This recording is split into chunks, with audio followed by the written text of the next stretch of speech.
Do you suffer with anxiety or fear? I think we all do. I certainly sometimes feel a sense of timidity within me.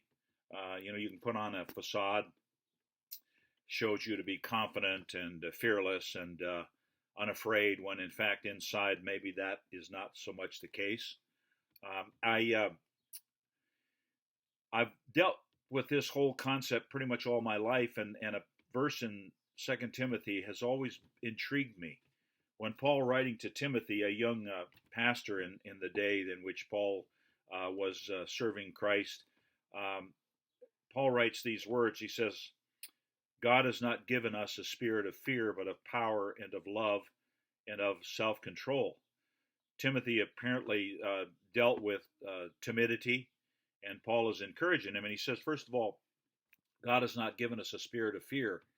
The emotion of fear is not a bad emotion. Fear is what keeps us from touching a hot stove. It keeps us from running out in heavy traffic.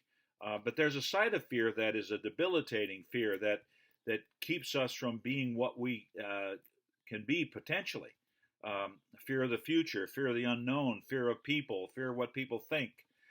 That kind of fear does not come from God. Rather, Paul says, instead of giving us a spirit of fear, he's given us three things. One is power, the second is love, and the final one is self-control. Think about power. What does it mean? I think it means simply the ability and the enablement to deal with situations. God has given us the ability to deal with the unknown, to deal with people, to overcome fear.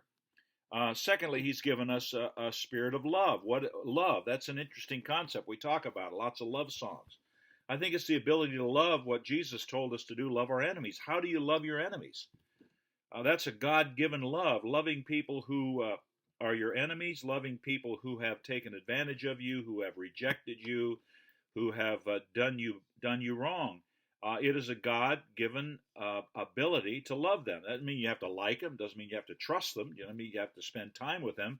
But you can genuinely love them and pray for them. And then finally, he says, a spirit of self-control. Self-control. What does it mean? Well, if you reverse the words, it's the control of ourselves, control of the way we think.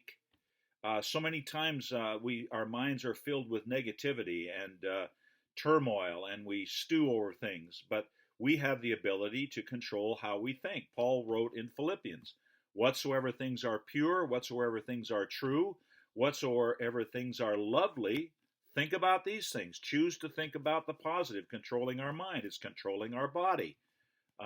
We don't have to be controlled by our body. We can control our body. Paul wrote in 2 Corinthians 9, I beat my body and make it my slave, so that after I've preached to others, I may not be disqualified.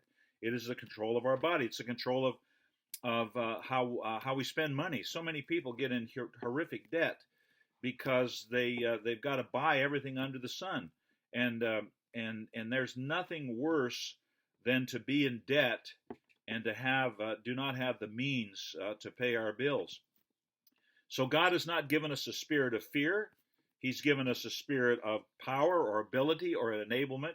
He's given us the ability to love other people, even those who do not love us or who have taken advantage of us or who have done us wrong. And then finally, he's given us the ability to control ourselves, what we think, our mind, our body, and our emotions. And if we can grasp this truth and this principle found in this little verse in 2 Timothy, we will go a long way to have a life of inner peace. So I hope this is of an encouragement to you. I know it's been a while, but until next time, I will see you later.